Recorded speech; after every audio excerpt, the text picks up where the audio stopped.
साथियों, नीति शास्त्र में, धर्म में इस बात पर बड़ी विवेचना हुई है कि पाप क्या है। चित्रलेखा फिल्म में एक गीत है, यह पाप है क्या, यह पुण्य है क्या, रीतों पर धर्म की मोहरें हैं। लेकिन वह कौन सी मुहर है जो किसी कार्य को पाप या महापाप या सबसे बड़ा पाप बताती है। अगर रामधारी सिंह दिनकर की माने तो पराजय से बढ़कर के कोई पाप नहीं है। पराजय मानी हार से। जी हाँ, उनके अनुसार हारने से बढ़कर के कोई पाप नहीं है। कोई कहता है कि जीव हत्या पाप है, कोई कहता है कि दूसरे को पीड़ित करना पाप है। गोस्वामी तुलसीदास ने श्री रामचरितमानस में लिखा है, पर पीड़ा सम नहीं अधमाई। दूसरे को पीड़ा पहुंचाने से ज्यादा अधम काम कोई नहीं है। यानी दूसरे को पीड़ित करने से ज्यादा घृणित कोई पाप नहीं है। विवेकानंद ने एक अलग तरह से पाप की परिभाषा बताई है। उनका कहना है कि कमजोरी पाप है। जो चीज आपको कमजोर बनाए, वह चाहे कुछ भी हो, उसे छोड़ देना चाहिए, क्योंकि कमजोरी पाप है। और देखिए, झूठ बोलना पाप है, यह भी कहा गया है।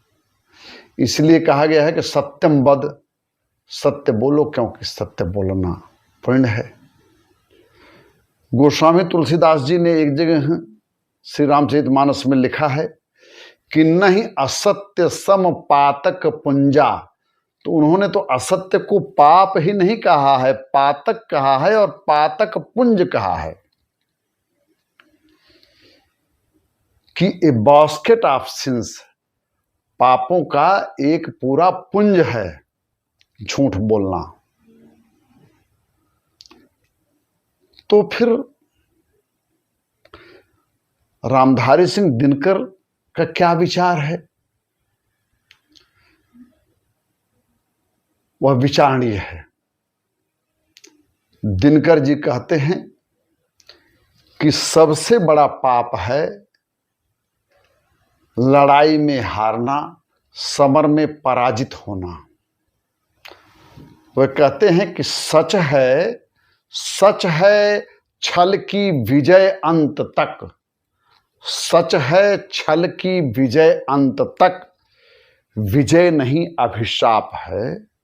सच है छल की विजय अंत तक, विजय नहीं अभिशाप है। किंतु भूल मत और पाप जितने घातक हों।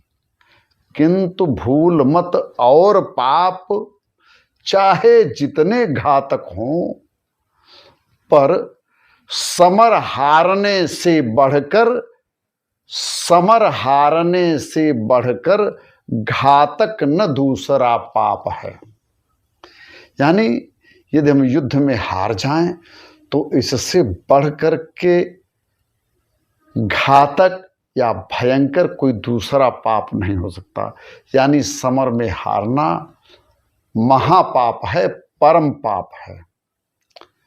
शायद इसीलिए ग्रंथों में कहा गया है कि सामम दामम च भेदश्च दंडश्चेति चतुर्विधः उपायः सर्वकृत्येषु प्रयोज्यो बुद्धिजीवी भी। इंटेलेक्चुअल्स को चाहिए, बुद्धिजीवियों को चाहिए कि विजय के लिए वह साम दाम दंड भेद येन केन प्रकारेण प्रयास करना चाहिए, भरसक प्रयास करना चाहिए, अथक प्रयास करना चाहिए, भगीरथ प्रयास करना चाहिए, भरसक कोशिश करनी चाहिए, क्योंकि कोशिश करने वाले की हार नहीं होती। फिर मैं गोस्वामी तुलसीदास जी को कोट करूंगा। उन्होंने श्री रामचरितमानस में लिखा है कि साम दाम अरु दंड विभेदा, साम दाम अरु दंड विभेदा, नृप नृप हृदय सदा रहें कह वेदा, नृप उर सदा रहें कह वेदा। मतलब कि यह वैदिक वाणी है कि साम दाम दंड और विभेद, ये चार उपाय हमेशा राजाओं के मन में नहीं, हृदय में वास करने चाहिए, यानी हैंडी होना चाहिए। वह जब उनको लगे कि हार हो सकती है तो वह इसका उपयोग कर लें। शायद इसीलिए राजनीति में भी, चुनाव के समय भी सत्ता प्राप्ति के लिए लोग हर तरह के छल बल का उपयोग करते हैं। प्रश्न उठता है कि क्या कोई ऐसी भी स्थिति आ सकती है कि जिसमें पराजय को भी, हार को भी पुण्य की श्रेणी में गिना जा सके? क्या हार या पराजय भी कभी घातक पाप की बजाय परम पुण्य हो सकता है? इसका वर्णन शास्त्रों में है।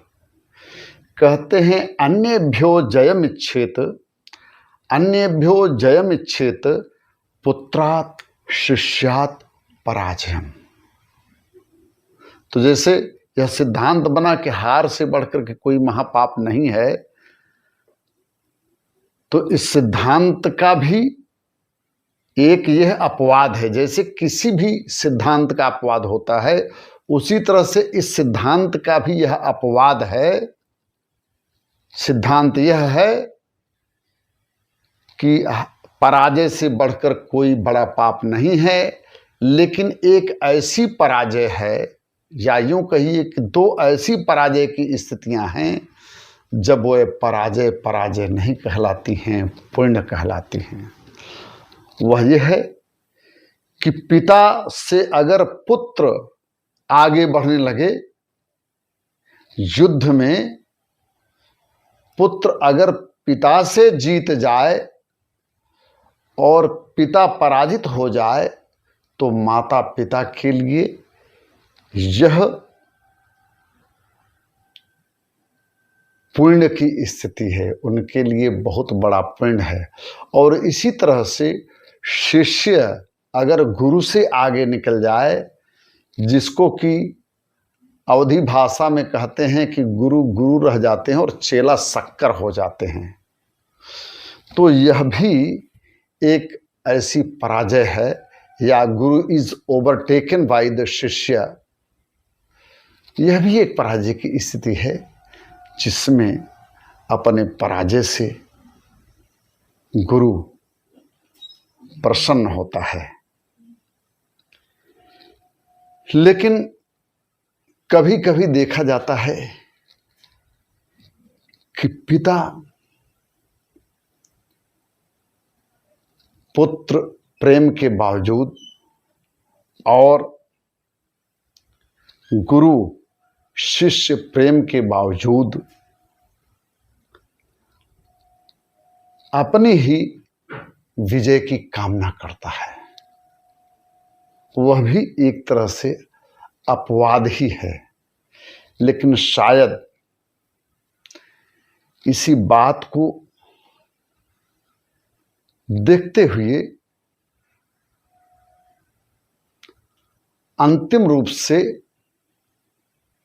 हम दिनकर की इस बात को, इस विचार को, इस सिद्धांत को आगे बढ़ाना चाहें कि हमें यह कभी नहीं भूलना चाहिए, इन सब अपवादों, वाद विवादों के बावजूद भी हमें इस बात को कभी नहीं भूलना चाहिए कि समर हारने से बढ़कर घातक कोई दूसरा पाप नहीं है। और शायद इसी सिद्धांत के चलते श्री कृष्ण भगवान ने अश्वत्थामा हतः नरो वा कुंजरो वा, अश्वत्थामा मारा गया, चाहे नर हो या कुंजर हो, अश्वत्थामा मारा गया, इसी के बाद शंख बजा करके नरो या वा कुंजरो वा को दबा दिया जाता है और इस तरह से छल करके विजय का मार्ग प्रशस्त करते हैं। तो जो हर हालत में विजय दिलाने वाला नेता होता है, वही नेता है, वही विनेता है, वही नायक है, वही महानायक है, वही विजनरी है, वही मैन ऑफ विजडम है। और इसीलिए शायद राजनीतिक दल भी जब चुनाव की बारी आती है तो अच्छे कैंडिडेट के बजाय जिताऊ कैंडिडेट पर जोर देते हैं। मतलब जब जिताऊ और टिकाऊ की बात हो कि जीतने के बाद भी टिकेगा कि नहीं टिकेगा, तो भी टिकाऊ के ऊपर भी जिताऊ कैंडिडेट को ही प्रश्रय देते हैं, प्रेफरेंस देते हैं।